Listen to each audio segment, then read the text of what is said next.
people, I'm like, do you want your brand to look like Great Value, or do you want it to look like Coca-Cola? Do you want it to look like it's of excellence, or do you want it to be bottom shelf? I mean, because that's what we're really talking about, is the difference. It's going to separate you. Yeah, if you think people can't tell the difference, they can. Because they're looking at all the people that they want to be like and all the brands that they want to be a part of and purchase and buy, and then there's yours, and you have just decided to half ace it. Almost by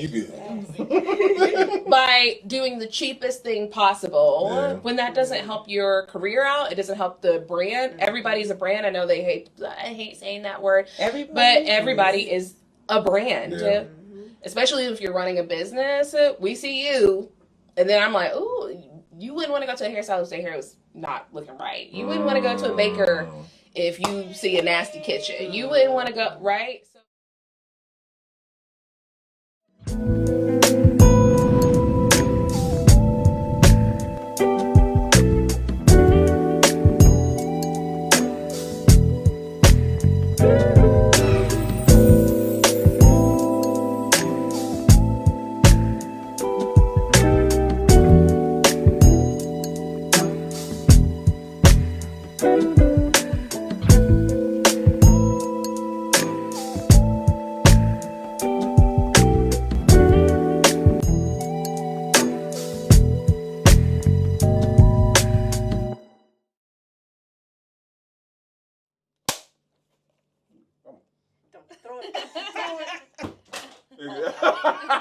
What's up, y'all? Welcome to the Boom Experience. We are going to have a great dish for you guys today. Episode 264, guys. We have the lovely, the talented, the phenomenal Miss Lauren Welch with us tonight. Yes, welcome. Yes. Absolutely. I'm excited. Absolutely. And we got Miss Brittany with us tonight. Hey, y'all. And then we got Miss Angelique. Y'all already know. Hey. You know she's doing her thing. We got Steve in the back, y'all. Hey, Steve doing this thing. And y'all already know who I am. But, madam. Hello. Thank you for coming on. Thank you for having me. I'm pulling up to the pull-up. Come on now. With that being said, you are just a wealth of talent and experience. But as any great journey, it has a beginning, right? Yes. So to start from the beginning. Okay. Cleveland born and raised? Cleveland, born, raised, bred, from Ohio City. Okay. Ooh. So I know I was a part of an organization. They were like, "You a black girl from Ohio City? What is going on?" I'm like, "Yes." I went to Kentucky Elementary School. I went to Garrett Morgan. Garrett Morgan. And then I graduated from Jane Addams Business School. So East 30th. It's no longer around. RIP, but I will always be an executive. And then from there, my journey took me to a year of Kent State, which I loved. I was Renaissance Ball Queen, which, shout out to that. And then I went to Wittenberg, and after I graduated from Wittenberg, I crossed the stage and immediately went to Los Angeles afterwards. So that is the beginning.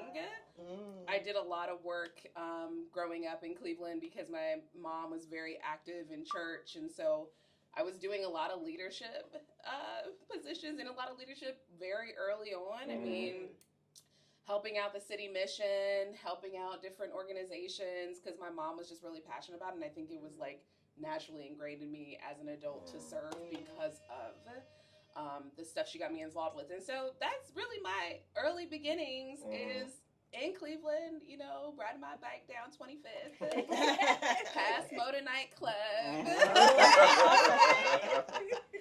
What's going on in there? None of your business, little girl. Right. So let me ask you this. With that being said, was the idea of you being who you are today, was that always the plan, or did something that was cultivated as you went along in life? Well, what's interesting is I somehow was always involved in communications in some way or capacity. So when I was at Jane Addams, I actually thought I was going to become an attorney. I thought because I worked on law. We had programs, and I was part of legal secretary. I was like, I'm going to be an attorney. This is going to be my journey. And then at Jane Addams, I started winning all these speech competitions. I was winning them nationally. Yeah. And so I had a really good mentor who was like, you should really consider communications. You could do all this work around comms. And at that time, we didn't have social media. So the story is still true for students today. It's important for them to see different career paths. Yeah. You know, if you told me back then that I would grow up and I would be able to work political campaigns and music festivals, I wouldn't believe you. Wow. And so those early beginnings of having mentors who were like, we could totally see you in front of a TV, we could see you behind a TV, really helped out the trajectory of my career, because once I got to college, I was like, okay, comms, I know, that's what I want to do. I started off in broadcast journalism, did a little bit of TV for a little bit, and then I was like, no, I think PR. I was watching a lot of Laguna Beach at the time. So don't you try to put me in very millennial coded. Millennial. And Lauren Conrad worked at Vogue and PR, and then Whitney ended up working for a PR agency, and I was like, oh, PR. And then once I got to Wittenberg, I ended up being like triple majored. So I was like journalism, comms, and then it was like Africana studies. And one of the writers of The West Wing was a Wittenberg grad and was like, LA, you should consider it. And next thing you know, I was on a plane the week after I graduated, and I worked at my first PR firm like a week after I graduated from Wittenberg. So wow. That was that's impressive, by the way. Yeah. I just think it was very serendipitous that I already had this background in communications. A lot of people that I meet, they normally don't just fall into communications. They're like, well, I did this and I did this and I did this, and it led me to marketing and communications. But like, I was fortunate enough really early to have people who saw things in me that I didn't see in myself. They're like, oh, you writing, girl? You like are good in front of a camera. And I was like, I don't know what those things mean. I'm 14.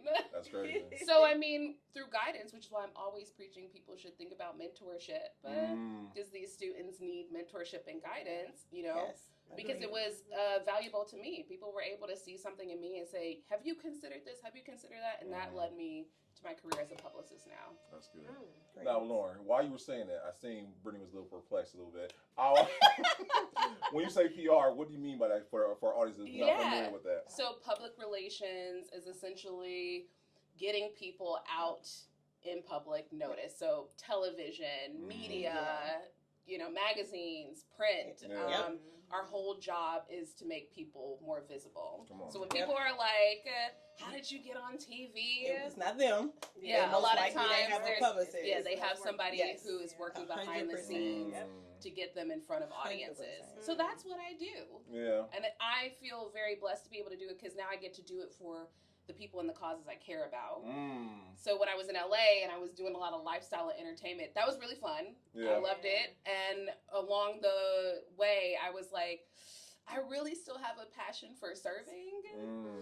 While I'm sitting here selling Vera Bradley bags, I'm like, these millionaires don't need any more millions. We need to be giving this money to causes we care about and people in our communities.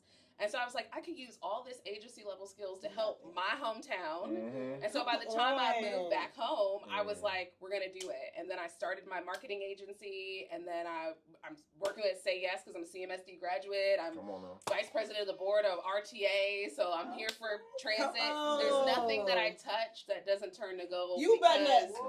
I care because I care about it. I'm passionate about it. There's nothing that I do or no one that I work with that I don't feel blessed to be able to work with. So that's an awesome feeling. My work, Put that one more time. Okay.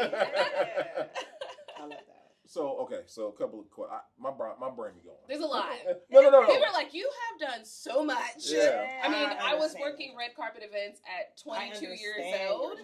So by the time I moved back at 25, people were still working in call centers. They're like, we don't know anything about that life. And it was interesting. I mean, when I say I've been in leadership for my whole life, it is very interesting to be 36 and be like, I have done a lot. I want to just retire on a vineyard right now.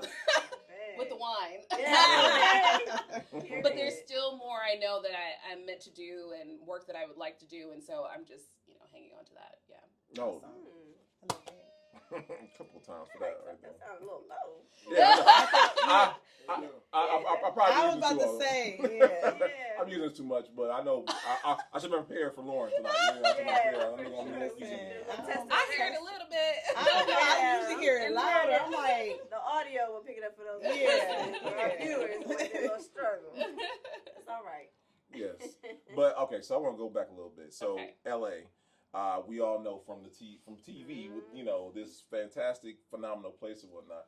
Let's talk about your time there and how transition from Cleveland to LA. Was that like a culture shock to you? Yes. I know it was. Going from Ohio to Southern California, Mm-hmm. the cadence is different. How people move is different. I think Californians, like the commercial, really believe in work-life balance before we were talking about work-life balance. Yeah. So it was a lot of doing the work, and then in the middle of the day, people would be like, do you want to go to the ocean really quickly? Do you want to go to the beach? Do you want to go to Santa Monica? Don't we have work? Let's just go to the beach really quickly, right? Mm-hmm. And so it was a culture shock because here people are very, very into their work. They're very serious about their work. You're right. And they're in, I know. We be focused. I know. We would be focused. And I think part of California culture is like, they're like, yeah, but also like, don't let this be your Relax. entire life. Yeah. And so I really learned very quickly how to work really hard, but also how to like Enjoy. rest really Wow. hard, I how like to that. play really I hard, like- how to like be present in the moment. Yeah. I think LA shaped me. I mean, there wasn't a job That's description fascinating. out there that wasn't like you need tough skin, you can't be fangirling out. All of the job Yeah. descriptions are like that. I And was so gonna ask that, you're yeah. working under chaos a All lot. the time. You're working under very High high level, Mhm. intense personalities all the time. Yeah. Things are happening minute by Fast-paced. minute, and you just have to prepare for it. And so when I moved back, Mhm. It's even like, now people are what like, are y'all you doing? don't seem like you're from here. Wow. And even now, and I've been back for 9 years, Yeah. and I still get that. And I'm like, I think it's the cadence. I never let that go. Mm. It's very much a hustle culture, but again, it's still like we also play. And I'm like, Yeah. I feel like part of what I always want to impart with people is that you can work really hard, but also don't forget to just live your life. I love it. I needed that. You know, when I moved We all back did. home, I know you go. when I moved back home, it was really Remember. weird because people would be like, you can't take pictures with wine and in the pictures because people would, and then here I am with you all. Bless them. 9 years That's later, how I'm we like, talk. what That's how does that it have is. to do with Listen, who I am and how I And work? leadership. And leadership. They say that a lot.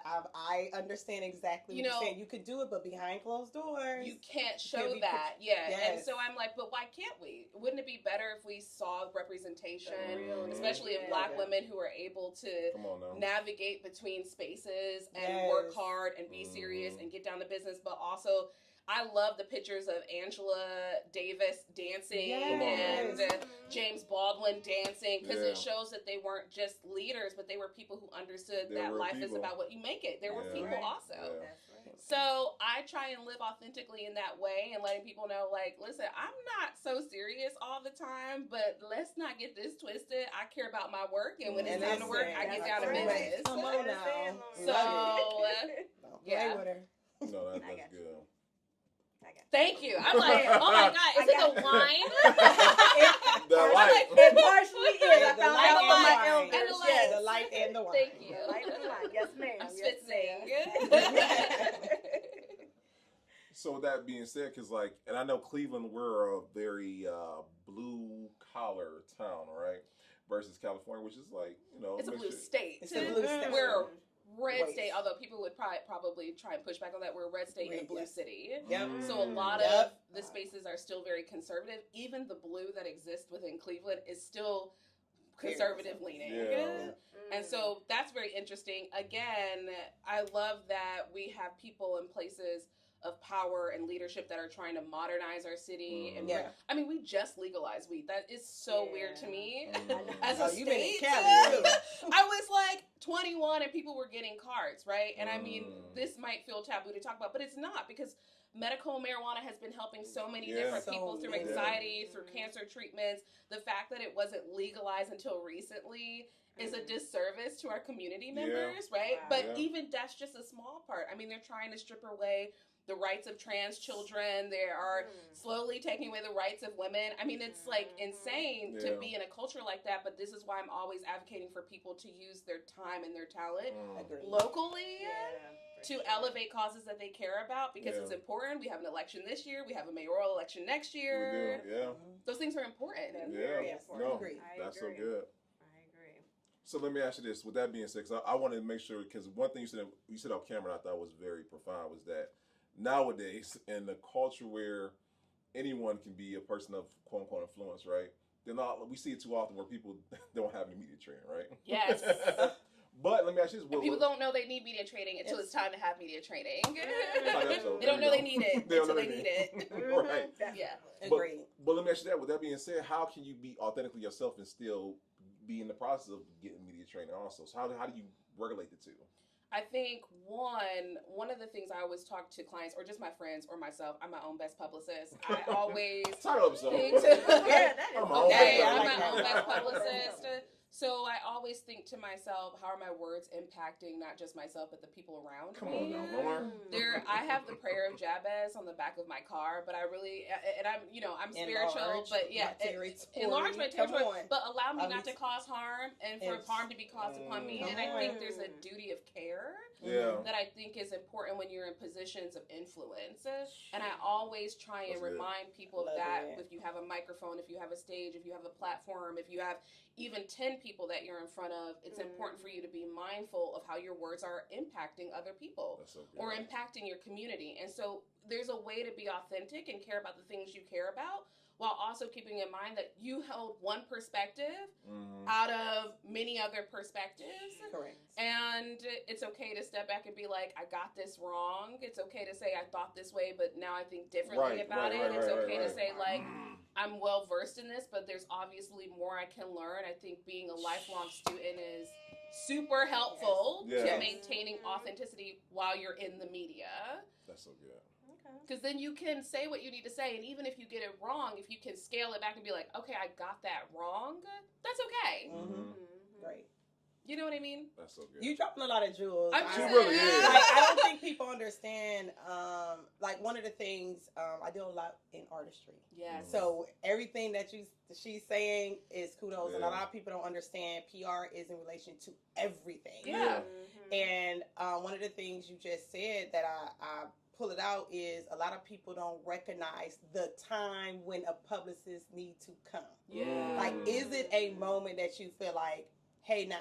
Because a lot of people don't understand when you need PR is you're doing something. Yeah. Something, you got to give them something to give to the media. Yes. So how do you grab that? I notice you do a lot of things. How do you continue to teach and empower them for those moments of relations with public and media and those things like that? Well, first I say to people, I'm like, you don't need to know how to do everything, right? I'm a business owner while also employed by someone.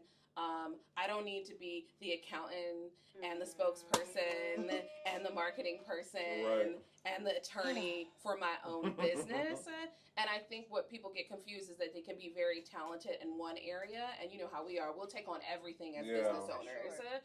If media is not your expertise, go ask some questions. Go find somewhere where it is their expertise. I see so many people who get into positions where they start doing TV interviews and magazine interviews, and then the next thing you know, they're like, they got this wrong, they mixed my words. But if you had a consultant with somebody who is used to working with the media, they can prepare you for clips and prepare you for when journalists are taking down, you know, talking points and things like that. Because they'll always be, the media is spinning things. Yeah, but you weren't prepared either. Yes. It's how you say it. It's the cadence in which you say it. It's the context in which you say things, right? And so sometimes that requires prep. I mean, and I tell that to even just people who are like musicians, bakers, hairstylists. Doesn't matter what you're doing. If you're a business owner or you're an influencer, media training helps. Yes. So you aren't out here looking stupid. Let's look out the words, because I feel like I done enough damage. Yeah. And here's the thing: as long as it's authentic to you, right? Then that's, you know, there's lots of people that we disagree with. It doesn't mean that your opinion is wrong per se. If it's your opinion. Now there are some things that are based in facts. Right? There's opinion and then there's facts. And it's important to get the facts straight, not just pop off with opinions because that's what you believe when there's bodies of evidence that prove otherwise. But if it's not facts-based and you're like, I kind of actually don't like that restaurant, I don't think it's my cup of tea, that's your opinion. Keith Lee is doing it all the time. Right? It doesn't, he is really well prepared. I think somebody is coaching him. I mean, he doing Rolling Stone interviews. I mean, really well versed. And like, this is just my opinion. You should try it for yourself. It is like clockwork. He says that every single time because there's it's his opinion. Yeah. And again, it's left up to your interpretation how you feel about it, right? But again, there's opinions and there's facts, and those are two different things. So you were allowed to express that you feel a type of way about Kanye. I think we all do, and we will not argue you down about it. Listen. Conversation. Okay, while we're on that thing, I feel like my grandmother. I'm like, ooh, child. Look, that was a great child. Very mindful, very demure. I thought that was so right there, Steve. I thought it right there. Very mindful. It's the way she acts. Well, I do have a question. So let me ask you this: in the day and age of hyper influence, right?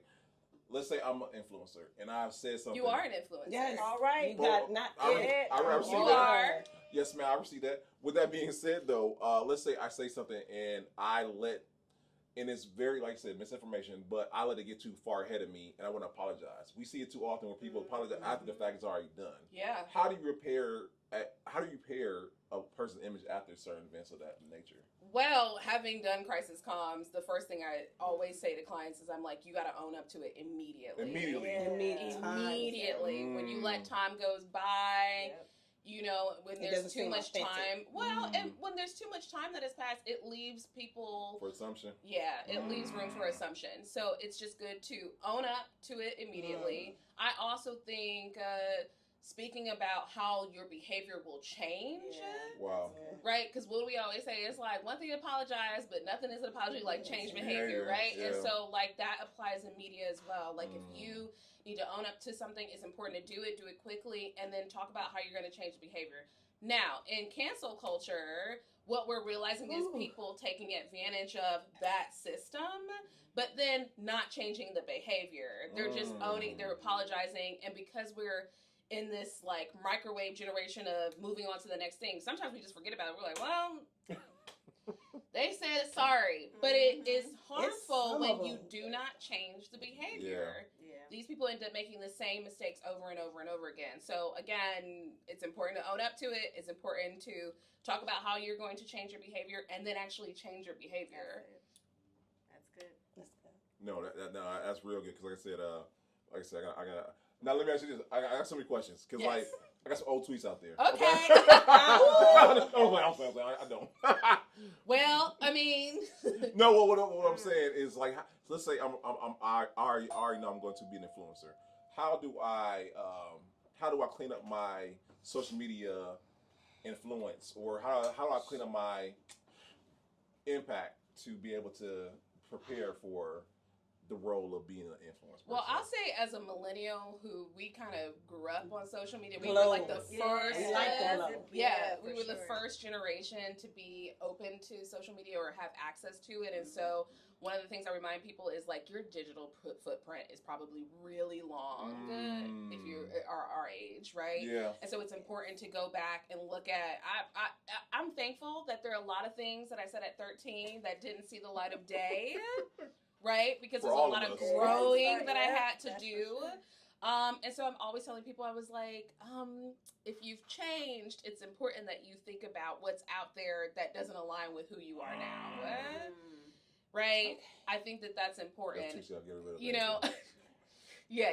I think that's important. And I always believe in cleaning up your digital footprint. You know, I think that one, just for safety reasons, you don't need everything floating out there. Yeah. I mean, scamming is at an all-time high. So I think it's just important to look at your digital footprint anyways. But if you're going back and you see things, just like they used to tell us, of like, would your employer approve of that picture? Wow. Come on now. Is there something Googleable about you y'all taking notes. you wouldn't like for the general public to know? Then go clean it up. If you don't think Jesus would approve of your or Allah, or whoever you serve, maybe you serve no one. Serve yourself. If you don't serve yourself, okay. I like that. If you hit that one would not, if there is something something in the ether that is not in alignment with who you are today, then it's important to clean that up. I like that. No, that's real good. Like I said, after this interview, I'm going to clean up my digital footprint because when I work for president, later on. People will look. They will look. They'll be I like, know. You said in 2018. Oh, yeah. Right. Dot. No, Listen, I know my homegirls. They'll look up tweets just off of men that they're dating. Because it's a sure do. It's a Why nobody tell me this? because it's one thing when you're sitting down with somebody. You go all it's the way another to the bottom. thing. Yeah, and you don't even need to do that Yeah. anymore. You could just go to the top of their Twitter and search things now. So I mean, Oh my goodness. does he walk the walk? Does he talk the talk, or is he just really putting on a front? Or why do you still want it there? Yeah. Or Or what was your thought process around why you thought this? How long ago was this? Yeah, how come you got this thing? Now, we don't always say it, but I think it's a good indicator of because why would you represent yourself in that way online, but then represent yourself a different way to me? Who are you? Because you're not about to have me looking stupid. Okay, all right, Tom. I hope y'all taking the brothers. I hope y'all taking notes. You're not about to have me out here looking crazy. Do we not say that? That's and true. your online presence is a representation of who you come from and who you with. Family, spouses, children. Would you want your children to see this? Yeah. Like, what would your mama think? Yeah. It's all a part of that. Lauren, you dropping I'm them just gems. a publicist. No. I had people also say, like, in my experience, like, they see, like, you don't show enough. Oh, well. Like, they see more of the professional, like, who is Angelique now? Like, I want to see her. Like, I've noticed when people, like, I love your inspiration, I love this, but, like, sometimes they feel like it's well versed, and it is, it is well versed. It is intentional. Yeah. So how would you tell them kind of like they want to see you? Well, I would also, I would respond to that by, why do you feel like you owe that to other people? I mean, I didn't say it, but why do people feel like they are deserving of something that you're not willing to give to them willingly? Right? Yeah. And that That's goes a whole into different some perspective. boundaries. Wow. Boundaries, we all need boundaries. I don't even post where I'm at until probably 5 hours later or the next day or at all. Sometimes I'm having experiences and I never post about it, but I don't owe that to anybody. And your perception of whether or not you think you need more information about my life without picking up the phone and calling me and setting a date or being like, hey, can we come chill? Whomever, friendship, romantically, either way, the fact that you think that I owe you access to parts of my life that I don't want to share, I think is very intrusive, and parasocial relationships are really killing us. Okay, Lauren. You can see me online. That does not mean that you see me for real. Yep. Yeah, That's big. I'm really big on that. Yes. If you know me, you know me. Yeah. And I encounter people oh my God, I know you're Lauren from Twitter, and I have to continuously remind people that you only know me from that one space. Come on. You don't know What's me wrong for with real. buzzer? But we all have fall into that all the time where we're like, oh, we got opinions about people's lives and everything, and we don't really know what's going on. That applies to us as well. Like, whether I know people who I'll put up a quote and they'll be like, ooh, who did what? I'm like, no, I just was putting up the quote because I thought people would not. You going through? No, I just just feel want like to put it out there. Watching me is going through, and but I think that that's part of the responsibility as influencers to really regulate and have boundaries around what we put out there. What we don't want to put out there. Do people need that access to you? It's not important, for people to be in every part of your life like that. You dropping them gems tonight or whatnot. She came ready. Yeah, she came ready. Because like everybody, is you single? Is you married? Is your relationship? Do your kids? It might not be none of your business. None of your business. Because if you really care, you'll come and ask me. Ooh. You'll come and ask me. If you care just enough, you'll be like, let me slide in her DMs real quick. Just real quick. Respectfully. Respectfully. Oh, I like how she said it right in the camera. Respectfully. That makes somebody. Are you single? I would like to take you out. Yeah. Hi. Just respectfully. Yeah. I like that. I do too. Some people are disrespectful. I I know you got somebody. Like, See, what wrong? see, Like, why no. you didn't come? You're No. insecure. You're not ready. I hope y'all brothers taking notes and whatnot. Because No, you said it like it'd be like, I know you not, but let me go ahead and ask. Wrong. But I mean, That's how they'll start off. Well, people will start off however How they feel. are. Well, that day. I do know. I also just think in general, again, whether it's whether it's a platonic or, I mean, even family members will be all up in your business, right? Again, boundaries are very important. And I think in a time where we're talking about mental health and is at an all-time high, I really, especially people who are doing work like this, it's important to be like mindful of what you can and can't handle. And be mindful of what you're putting out there and what you want to receive back. It's a lot. Yeah. There's a lot floating around. It's a lot of intake of videos and reels and TikToks. And sometimes you have to be like, I got to cut it off today. Wow. So those things are important. And you got to be like, set boundaries. I had a beautiful, different experience when I went viral. And I'm very grateful that my cousin was a publicist. And if it wasn't for that, it went, viral to Shade Room and all this different stuff. And now positive things came from it. But she 100%, and I'm so grateful for her. That's why I respect your role to the highest. Is because she came in like, this is a good opportunity. Things are bad, it's going to be said because you're single with this, and they don't know it. And she literally, what are you going to say? And I said that she's like, no. She changed everything. You got to take people's phones and be like. She changed everything, and she was like, I will handle everything moving forward because this is a great opportunity, and I want to see the positive out of you. You're going to get a whole bunch of negative. Do not respond to not one comment. Cannot respond to the comments. She was like, let everybody else who know you do that for you. Yep. And when I tell you, it was almost like a guardian angel. Great advice. Of publicist. Great advice. When I think of marketing for people who has businesses, please put the money in there for a publicist. Yeah. If you're truly trying to go to the next level, you are a lifesaver to so many business organizations and people, and I don't think publicists get recognized enough on the job that you do. We see the people on the TV, the publicists 100% got them there. Yes. Big time. Yes. So I'm seeing that. I value publicists, and I hope people continue to understand the need the work. It's very challenging, hard work. The networks. That's one thing she gave me a nugget. Network your networks. Yeah, I mean, I even encourage clients. I mean, it's so easy to get into like really popular trends and reels, and so like even just recently, I saw somebody who has a successful business doing a reel that was like, when clients do this, I'm just like, they're blocked. And I'm like, well, you don't want your clients to know that you're blocking. Right. Maybe let's not put that out there. But because it's a trend and everybody else is doing, they think, oh, I'm going to jump on this. I'm like, no, but why would you want your clients to feel like that? Right. Bigger picture. And then bigger than that, there's so many people who are experiencing so many things in life. Maybe they missed the appointment because life was lifing. Right. Let's have some compassion in our businesses, right? Mm-hmm. And I mean, because it's so popular to get online. We're seeing it all the time on TikTok with a hairstylist, and then they're getting online and they're talking about their clients, and I'm always like, maybe you just like not do that. Right. Like, it's one thing to talk about your experience. It's another thing to talk about your clients. Any business. They'll not prompt me to go see this person. Yeah, you're not encouraging me to want to sign up because you're going to blast me if something isn't the way you like it, right? We got to get back to work ethic and business acumen, okay?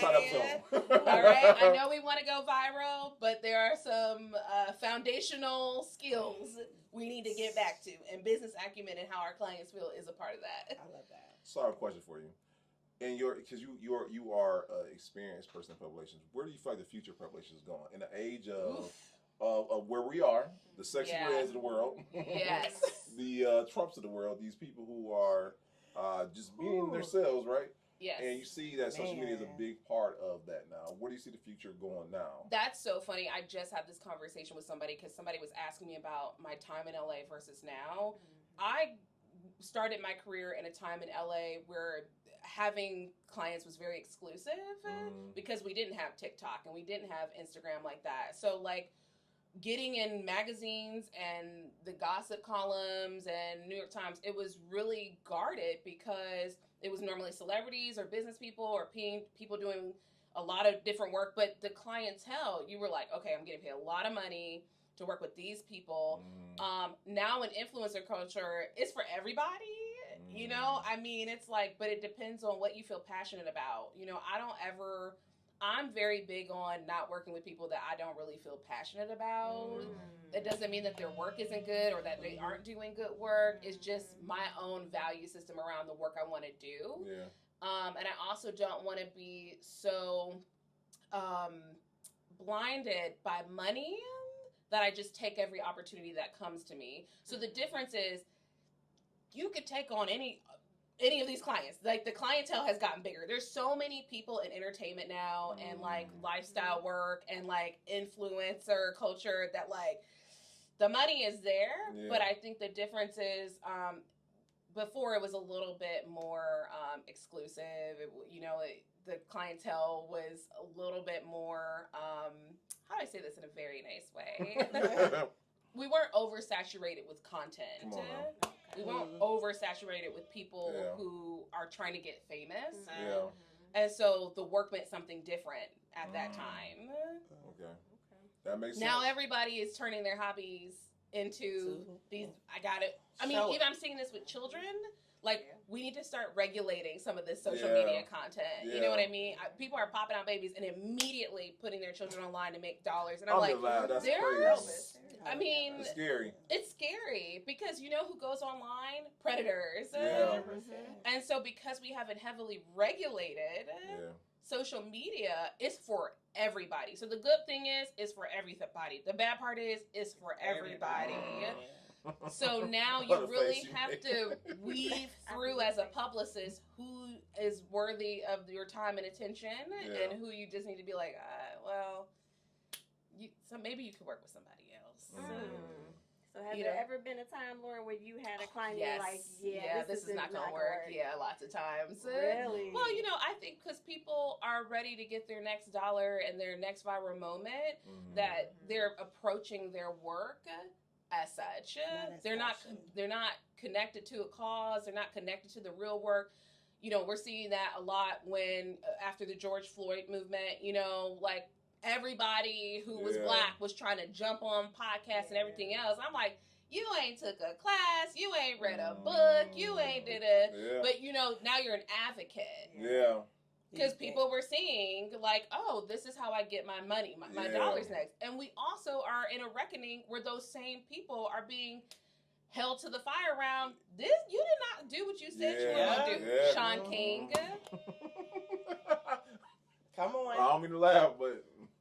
Sean King is very out there about stealing dollars from mothers of the movement, right? And so it's like...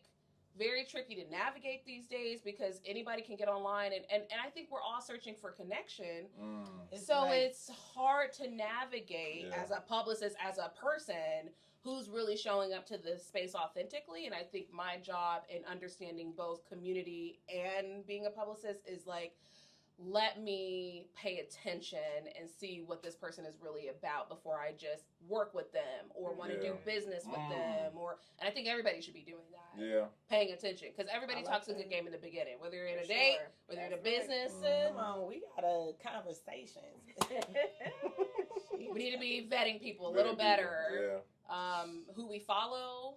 Who we get advice from. My mentor would always be like, take what you need and leave the rest, because everybody want to give you advice. Everybody want to talk to their situation. Everybody got a dating column. Everybody knows the business.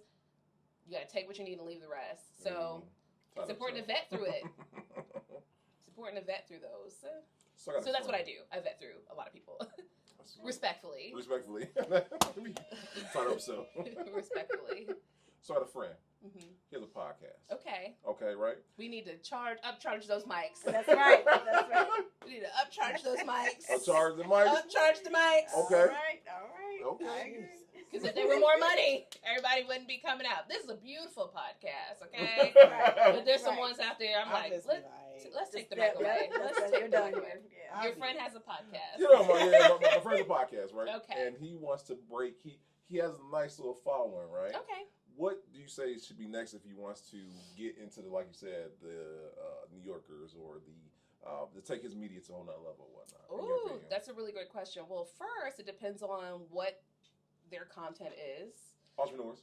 Okay, so their content is around entrepreneurship. So then, top of mind, Black Enterprise has been around for a very long time. Okay. Huffington Post has a business column, right? Knowing who is in that space having the same conversations is a part of how you get into the media landscape, how you take it from online to in print or on TV, right? So knowing the journalists that are writing about entrepreneurship, knowing the reporters who are covering business news, I mean, we're emailing them. Sometimes it just takes a quick email to be like, I read your work, I want to tell you about what we're doing over here. I will say some media personnel will respond better if you have a publicist, so somebody doing the talking for you, as opposed to you pitching yourself. But I don't think that there's anything wrong with pitching yourself. If you're a small team and you're like, you got to do what you got to do until you get there. You got to fake it till you make it. So be your own publicist in that sense. Yeah. I remember back in the day when I was trying to get my friends into like LA parties that wasn't a part of our clientele. I had my own individual email where I'd be like, Lauren Welch is showing up with ... and signed to somebody else's name. And that's how we used to get into a lot of these parties. But those people ended up also, I met people who became clients later, and it was good for business. So like, you got to know how to navigate around the space. But to answer your question, learn who is talking about the same things you're talking about. See who's writing about it. If you're trying to move into, traditional media, knowing those things will help you get into those spaces. Okay. I'll let my friend know. Okay. Yeah, I mean, call me. Absolutely. So, Lauren, what would you say has probably been the most challenging when it comes to your role as a publicist? What would you say is like maybe top of the list? I will say because there are more traditional careers here in Ohio. You say publicist, people are like, what is that? Right? We don't really value marketing and communications as much as maybe some larger cities like New York or Chicago or Los Angeles. And so I've really had to find my own way around that. And even still with clients, I'm like giving them a rundown on a strategy and they're like, what is SEO? What is that? You know what I mean? Or what do we mean we're gonna, what is a media hit? And so there's some education that I've had to provide on top of actually doing my job. Whereas in some of these larger cities, everybody understands you need marketing if you want to make money. From philanthropy to business owners to actors and actresses, right? And I've been in almost all the spaces, I think, in this city. And I mean, I have to tell you, one of the hardest things to navigate is convincing people to even hire a publicist or get marketing or stop working on things in Canva if you are not a graphic designer. Hire a graphic designer, right? Hire someone who has an eye for it.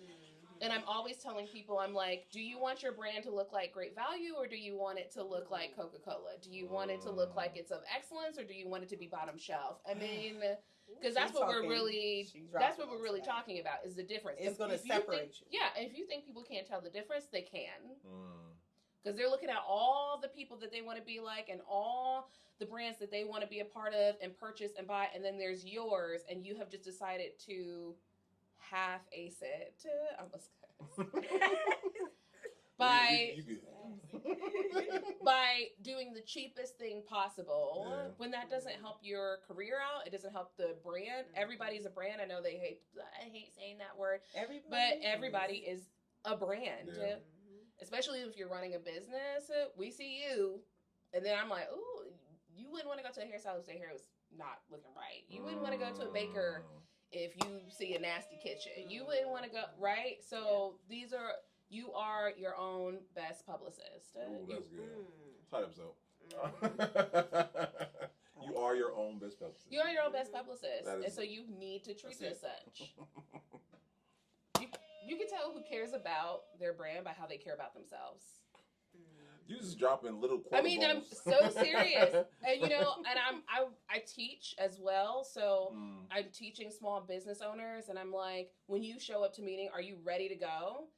I've had to tell so many of my interns, I'm like, please don't show up here with stringy hair. That's not dried out. Okay, because, which we know the palm-colored people tend to do that. But what if we got to get on the news in 5 minutes? They do. You gotta stay ready. Why are you not ready? That was good. Why are you not ready? Yeah. What if the mayor walks in here? What if the county exec walks in here? So What if the news walks in here? What if we have a situation you are not prepared? You're a reflection of everybody that we represent at this firm, at the institutions that we represent. You need to be ready, right? And so some people, you got to get them there. But I always tell my clients and I tell people that I teach, I'm like, you need to already be there because you never know where your next opportunity is going to come from. You never know where your next client is going to come from. And you just showing up looking uncanny without a speech or a pitch to your name, you've just lost out on opportunities. So. I wish my buzzer wasn't. Well, it's here in spirit. So let me ask you this: with that being said, how do you balance it all? You are doing your thing. How do you balance all these activities? Not even activities, but your say yes, responsibility. Say yes. From your own firm, from doing connect for so many other businesses. How do you balance it all? Time management is my best friend. And naps. I'm serious. Naps. And, you know, I also want to shout out to parents because those are my baby. Like, my businesses and the things that I do, they're kind of my babies right now. So, I mean, if I had a kid, then probably some of that time would be slashed in half. And I am just using all the energy I have before God is like, okay, it's time for you to settle down now to just pour into the work that I'm doing, right? I just think that service is the rent we pay for being here, and it doesn't make sense for me to just, shout out to Shirley Chisholm, okay? But, you know, like, with the energy, I'm still young. I want to be doing what I can, where I can, so that way when I'm older and I do have children, I'm like, see? My mom did it for me. You know, she was a representation of like service. This is important. Each one teach one. Lift as you climb. You know, like, and so now I'm like, I want to pour into this city the same way it poured into me. Mentors, guidance. That's the only way I got here. And so if I can be that to somebody else, while I have the time to do it, why would I not do that? I think we all have a responsibility in our own way to pour into spaces that we care about while we're climbing the ladder. And so right now, that is has been my MO, is just really being of service to our community. And taking naps. And naps. Shout out to naps. Shout out to naps. Shout out to Paris. Shout out to naps. That's funny. Yeah. Okay, so let me ask you, and I feel like this one I want to ask all entrepreneurs. What keeps you motivated? What keeps me motivated is me being an example in spaces where I know that someone like me didn't exist 20 years ago. And so I don't believe in hoarding information. I don't believe in hoarding power. I don't believe in keeping it all for myself. And so really, I just hope whenever I move on to the next thing that I'm doing in the next chapter of my life, that I was able to plant some seeds that people will be able to feed off of or grow from, because that is really important to me. And so, I mean, again, if you had told me I would have been, 36 and doing political campaigns and working in education and doing music festivals, like, again, I wouldn't have ever believed you because I didn't have that representation growing up. It was like, you're a doctor or you're a lawyer or you're, it's all we're ever told in school, or if you do a trade, you're going to be a carpenter or a hairdresser. But like, I always am hoping that I can be an example of someone who is living authentically and still really mindful about how I'm showing up in spaces. So I'm really motivated by that because I'm just like, we don't have to do things the way we were taught to do them or the way other generations have done it. We can really leave a mark the way we want to. And so I'm just really about that. Like, if little girls see me rocking out at music festivals, and then they see me at RTA meetings, like, and this is what we're gonna do. I love that. Yes, I do. Because I think more, especially women, we need to see more examples of women who are bosses, but also, like, I'm so glad you're not stuffy. Like, girl. Yes. You know, because when I was coming up with a lot of stuffy people, I was like, okay, we have to be like this, and we have to do this thing, and all of the things that get impressed upon young women about how they need to grow up and how they need to look and how they need to be. And I'm like, you can be and do anything you want to do. And I think that I'm just like, no one's going to box me in. And that is, I don't want anybody else to be boxed in either. So I'm hoping I can be an example of that. And that motivates me every single day. That's so good. That's so good. Shout out to y'all ladies, by the way. The women. Yeah, shout out to y'all. I'm honored to be in the presence of boss ladies. The orange stuffy. We appreciate our mitts. Yes. We definitely love when you uplift us. We definitely love the contribution you bring to our community. It is a team effort. It Yes, is. ma'am. I'm with you. Come on, man. I second that. All right, so that being said, we have to talk about the past, talk about the present, talk about the future. What's the future holding for you, madam? Ooh, the future. Well, I hope to just be able to really continue work and elevate the talent in the city. So I always am talking about with my business coaches about how I can bring people with me so they can get exposure that I got in like LA and things like that, because I'm still working with high profile clients and here and otherwise. I think the best thing in the world is when I like have my assistants with me for like, they get to meet Kid Cudi, or they get to meet, you know, Bone Thugs, or they get to meet any one of the clients that I've worked with, and then they're like, I didn't know I could do this. So like the future is like scaling the business, scaling my work in ways that I can put Clevelanders on. Come on now. And we can be an example of primetime talent in this country. And we can show people that we do it better than anybody else. And sometimes we live in a bubble. I'm like, no, let's break it. Let's show people what we do here and how we do it. And we do it in our own way. And we hustle harder than anybody else. And we're gritty. And we know how to get down to business. And I'm like, I want to elevate that. Yeah. Part of my MO for also being a publicist, I'm like, I love being able to put people on the map. Like, if I can get my clients into the New Yorker or Huffington Post or national audiences, I'm like, we put Cleveland out there. Come on now. No more mistake on the lake. More, you know, none of that. Yeah. Like, we have purpose here. So I'm just, the future looks like putting us on, like putting people on projects, putting people on the map, elevating the talent in our city in ways that are positive. Like, that's the future for me. Okay. So you need a podcast. Okay, yes, absolutely. Absolutely. You know, we'll talk about afterwards. Yes, I'm finishing a book right now. So that will hopefully be done next year. So, yeah. So as if I'm not doing enough. I know.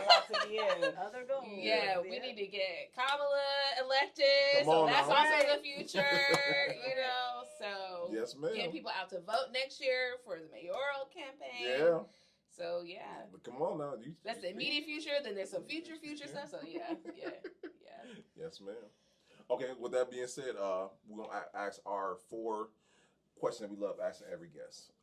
These questions are special to us because each one is unique and like a snowflake, right? Yes. And you being 264, I can't wait to hear your answers for these. Okay. With that being said, Cleveland, unfortunately, like you already know, is not regarded as a place of collaborative endeavors. Yeah. How do you feel like we can change that narrative going forward?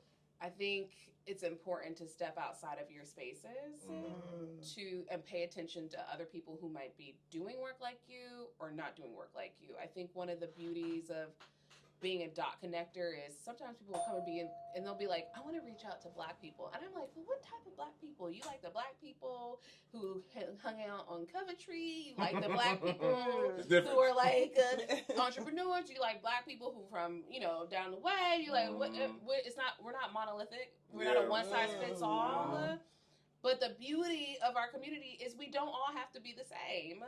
And I feel an immense amount of pride of knowing Black folks in art spaces and Black folks in entrepreneur spaces and Black folks who's musicians and Black, you know what I mean? Black people in environmental justice spaces. I just finished Fresh Fest Cleveland. So like, Oh, you know, yes. one of the festivals that I've worked on. Come But I mean, I really think it's important to step outside of the bubble and see what other people are doing in other spaces. Because there's so many times people come to me and are like, I got this idea. I want to start this nonprofit. And it's like 5 other nonprofits that are already existing in other spaces. And that isn't to say that you shouldn't start your nonprofit. It is to say that sometimes you just need to get connected to community who are doing the same things as you.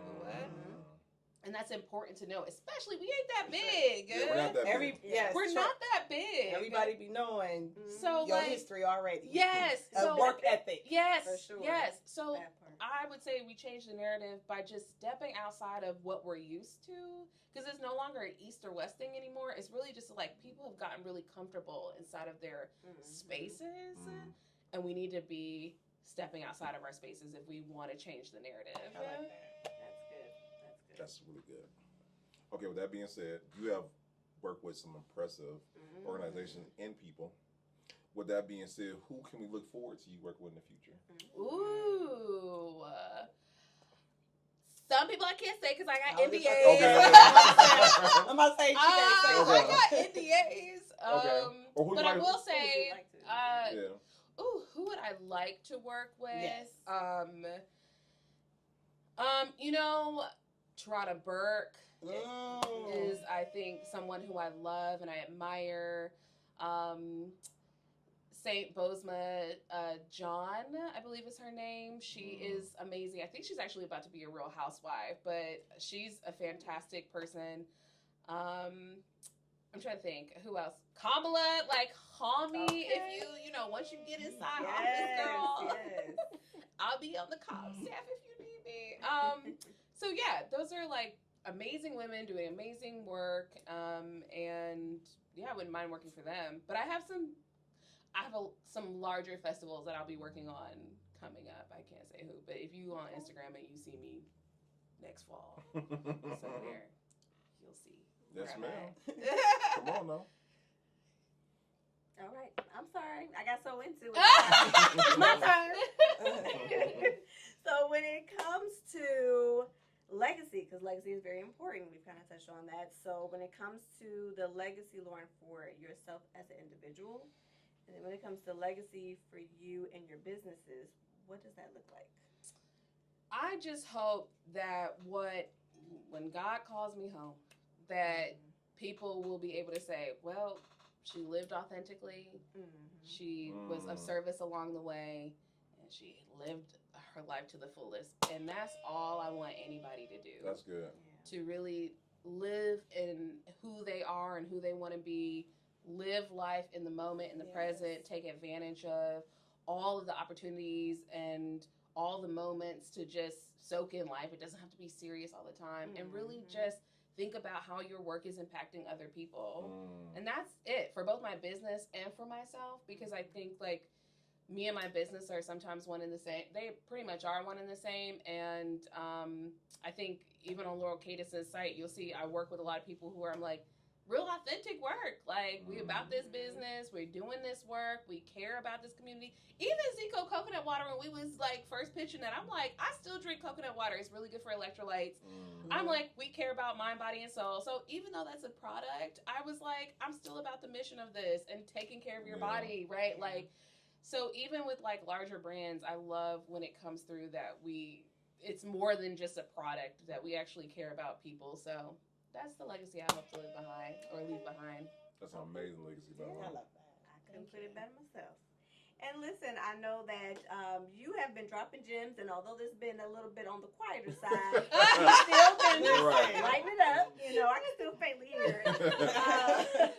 So not only, you know, are we, you know, just inspired by your story and your journey, but also those that are watching and listening also inspired, motivated, and encouraged as well.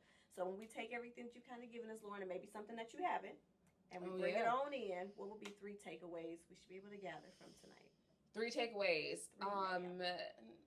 Step outside of your comfort zone. Yes. I think magic lives in your ability to experience something other than what you're used to. That's good. I would also say that it's important to build community around you. I continuously impress upon people that they are not islands. Wow. And so you cannot do this work by yourself, and you cannot elevate in your work, whatever that work looks like to you, by yourself. And so forming community is always going to be at the forefront, especially as we're in like some crazy times, like rely on your neighbors and your friends. Okay. It's important to be in conversation and community with them. And then also I would say be mindful. I think that a lot of people are going through so many different things. And it's so easy to get caught up in your life, in your work, and your day-to-day, and the things that pissed you off or the things that didn't piss you off, that sometimes when other people are in your atmosphere, you're just quick to judge, quick to want to tear down, quick to make an observation that might not be right. It's important to be mindful that other people have their own lives and experiences as well, and we all come to the table with different sets of experiences and things. And so being mindful means just paying attention to somebody else's life other than your own, and finding ways to build connection, not tear them down. Come on now, Lauren. I wasn't ready. Yeah, she didn't come You know, I was just trying my best. So part 2, we have to come back and talk about your book when that. Oh my gosh. It has a title too. I don't want to tell nobody.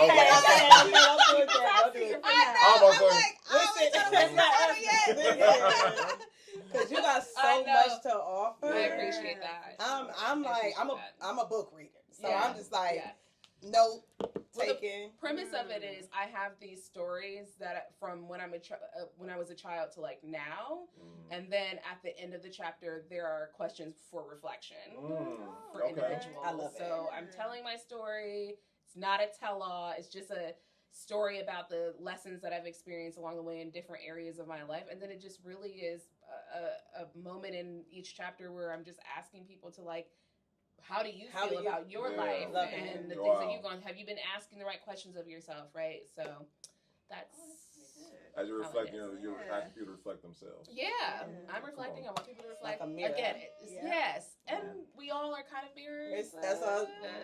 So it's important for us to be asking the hard questions as we're navigating life. So you ain't come to play. Okay. With that being said, the most important part of the whole interview, where people learn more from you, can they book you, where can they learn more about Lauren and everything connect to you? I am Miss Lauren R. Welch on all social media platforms. My business is Laurel Cadence on all social media platforms. So you can book me by going to Laurel Cadence, Instagram, all the things. Or you can just email me at hello@laurenrwelch.com. And you can find me there too. Yes, ma'am. So listen, guys, as you're watching this, right in the show notes will be all the information so you can book, get your pre copy of the book that I'm gonna drop, all that good stuff. I got a year to finish this, so now it's serious. No, serious now. The time clock is on you now. Yeah. Yes, I'll have that for you guys. So yes, please don't miss out on that. Thanks so much, man. Thank you for having me. This is so much fun. Thank you. Y'all are a vibe. We layered in jewels today. Yeah, absolutely. Yes. Absolutely. Appreciate that. Real quick, guys, we gotta pay some bills. Real quick, guys, we are moving to Entrepreneur Dating Game. What? Yeah. That's what I know. He's looking at both. You do what I do it. You do what I do it. Okay, we'll do it together. If you do it, I'll do it. Okay. All right. Y'all got on camera. You're gonna be there then. What's the date? We're doing it for Valentine's Day. So okay. We're doing it for Valentine's Day. Yes. That give time. There you go. There we go. If the good Lord don't hook me up with somebody, I know that's far away, right? Yeah. I'm hoping. What we got? I have hope. I'm with you. I'm with you. If we not taking, if we're not taken by then, yes, I will be there. Yep. If we not and taking, I'll invite my friends. Yes, ma'am. Okay, so yes. So that being said, men, okay, fellas, come on now. You see, okay. I say that because we were going to do a Sweeties Day, but now we're doing Valentine's Day. And we're doing it for Valentine's Day to do bigger and better. This will be our 4th year of us doing this. And it's not, no one's popping any balloons. Okay, we're not doing that.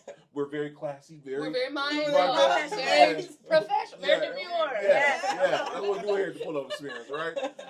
It's a good time. And if anyone's watched the old school dating game where it's one bachelor, one bachelorette with 3 hopefuls who are going to no, you're not gonna see them, but you get a chance to ask them any questions you will like. Get a chance to know them a little bit, and then you get to choose from those 3 one of our sponsored dates. So we got everything from winemaking to creating desserts to I forget. We got a whole lot of things lined up. Okay, so yes, check out for that. That's coming soon, guys. Next up, also, guys. Which means I'm on November 10th. Yes, thank you so much, Brittany. Yes. Bring my home. Yes, look, my brain is going. Yes, November 10th, guys. We are having our last Let's Talk panel discussion for the 2024, and it's an important one because we're talking mental health and entrepreneurship. As we all know, we are in very trying times where anxiety, stress, feelings of overwhelmness has come to a peak. And we're just going to have a great panel discussion with people talking about their experiences with health professionals and actually services there too if you need them. So please get a ticket for that. It's going to be a great one. Also, guys, October 19th, we will be at Embrace Dot Curves fashion show. But no, we will be there. We'll be on the red carpet, and we will have a good time. We will have a great time. Yes. Lastly, guys, am I missing? I really feel like you are. Futureland. Thank you. I was about to say. I knew that one. I was about to say that. Yes, how I feel about that, right, guys? We'll be in Futureland. We will be there from October 10th to the 12th. We will be networking, we'll be learning, and we will be presenting ourselves. We want you to get your ticket right now because they are a great price, but you want to be in the room because there will be speakers. There will be brands there. Workshops, everything. We happen to be having our own workshop, y'all. Everybody, every business should have a podcast. How do I forget our own podcast name? Right? It's the wine, man. It's the wine, man. Every time. So please get your Futureland, guys. I'm gonna shoot over to Brittany. And make sure you guys join me for my podcast, Beauty Toe Podcast. Again, give you guys great relationship advice. Gosh, this gives me 2. It don't happen. I close. Okay, whatever. Relationship topics where I have wonderful guests on where we just take that topic, we expound on it. And again, the overall goal is that you guys will see a positive change in your lives and hopefully learn from our mistakes so you don't have to.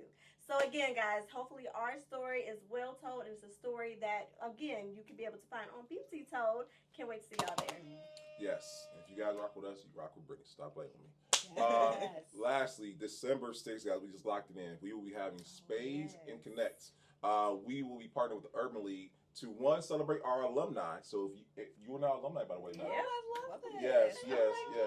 For our esteemed alumni, plus the Urban League is going to be there, and they're going to be looking for new members for the Urban League. So listen, it's going to be a great time. It will be spades. And the concept is if you can play spades together, you can do business together. Spades. I don't play. You got to have a good partner. No, I don't play. I'm a spades player. But time out. The trick is you got to play with strangers, someone you never played with before. Oh. So that's the trade-off. You might bring another person out. So that's the premise. So yes, check out for that. That's coming up soon. It's gonna be a good time. Okay. I love that. What a good idea. Yeah, we try. And one thing we do, other than great interviews, we also have great events. I love that. And then lastly, guys, we want to thank you, the person watching you, the person listening, because as of right now, we are 17.4 thousand subscribers, 7.8 million views, and that is nothing to scoff at. It is extraordinary to hear great stories like Lauren's. And you guys want to hear? Right. And at 264, you thought you'd get tired. We ain't stopping yet. Yes, guys. Roll to 300. And I want to thank you once again, guys, for being a part of this great interview and just stopping in today. Shout out to our team. Yes, thank you, Brittany. Brittany, my homie. Can't forget the team. There is no Full Experience without the team. There is no, absolutely. So, yes, as you guys are going to show links, Steve, Bree, Michelle, Sam, Nakia, Brittany, please patronize with these great people who are doing great things on this podcast, okay? So thank you. Guys, Road 300. See you guys next week. Peace. Bye.